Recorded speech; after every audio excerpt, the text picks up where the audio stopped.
শিরিক থেকে বাঁচা, তাওহীদকে প্রতিষ্ঠা করা, সেটার উপদেশ আল্লাহ সুবহানাহু লোকমান হাকিম নিজের সন্তানকে দিয়েছিলেন। সর্বপ্রথম উপদেশ হচ্ছে সেটার প্রতি প্রত্যেকের লক্ষ্য রাখতে হবে। সেই জন্য তাওহীদ এবং শিরিকের প্রকার, তাওহীদের প্রকার, তাওহীদ কাহাকে বলে ইনশাআল্লাহ আলোচনা হবে। তার মধ্যে আল্লাহ সুবহানাহু ওয়া তাআলা লোকমান হাকিমের ওসিয়তের সাথে মাঝখানে আরেকটি উপদেশ মিলিয়েছেন। সেটি হচ্ছে ওয়াসাইনাল ইনসানা বিওয়ালিদাইহি। আল্লাহ সুবহানাহু ওয়া তাআলা বলেন, আমি ইনসানকে উপদেশ দিচ্ছি নিজের দুই মা বাপ সম্পর্কে। হামালাতহু উম্মুহু ওয়াহানান আলা ওয়াহানিন, কষ্টের পর কষ্ট স্বীকার করে তাকে গর্ভধারণ করেছেন।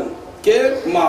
সেই মার কি করতে হবে? খেদমত করতে হবে, মার সাথে সম্পর্ক রাখতে হবে, মার দুঃখে সুখে কাজে আসতে হবে। ওয়াফিসালুহু ফি আমাইন আনিশকুরলি ওয়া লিওয়ালিদাইক। এরপর আল্লাহ সুবহানাহু ওয়া তাআলা বলেন যেন আমার শুকরিয়া আদায় করে এবং নিজের মা বাবার শুকরিয়া আদায় করে।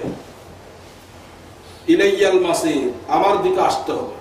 কেন মা বাবার আল্লাহ সুবহানাহু ওয়া তাআলা লোকমান হাকিমের ওসিয়তের মাঝখানে মা বাবার কথা বললেন?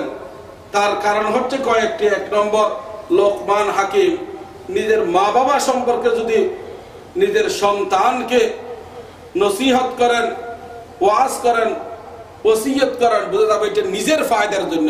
নিজের মা বাবার সন্তানকে যদি বাবার খেদমত করার জন্য বলে, নিজের ফায়দার জন্য বলছে, সেটা বুঝে যাবে। সেই জন্য লোকমান হাকিম বলেননি, আল্লাহ সুবহানাহু ওয়া তাআলা এটাই বলেছেন। দ্বিতীয় নম্বর, আল্লাহ সুবহানাহু ওয়া তাআলার হক আদায় করার পর ইনসানের জন্য সর্বপ্রথম দায়িত্ব হচ্ছে মা বাবার হক কি করা? আদায় করা। সেই জন্য এটার সাথে সাথে আল্লাহর হকের সাথে মা বাবার হককে আল্লাহ সুবহানাহু ওয়া তাআলা মিলিয়ে বলেছেন। তৃতীয় নম্বর হচ্ছে, সেই মা বাবাও যদি আল্লাহর সাথে শিরিক করার জন্য নিজের সন্তানকে আদেশ করেন, নিজের সন্তানকে জোর করেন, এই সময়ও নিজের মা বাবার কথা শোনা যাবে না। আল্লাহ সুবহানাহু ওয়া তাআলা বলেন, ওয়া ইন জাহাদাকা আলা আন তুশরিকা বিমা লাইসা লাকা বিহি ইলম ফালা তুতি'হুমা ওয়া সাহিবহুমা ফিদ দুনিয়া মা'রুফা।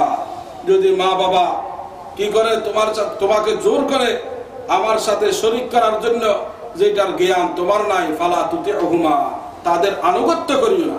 নাফরমানি করার জন্য বলা হয় নাই, মা বাবার সেই বিষয়ে মা বাবার আনুগত্য করো না। কিন্তু ওয়াসাহিবহুমা ফিদ দুনিয়া মা'রুফা, তাদের সাথে দুনিয়ার মধ্যে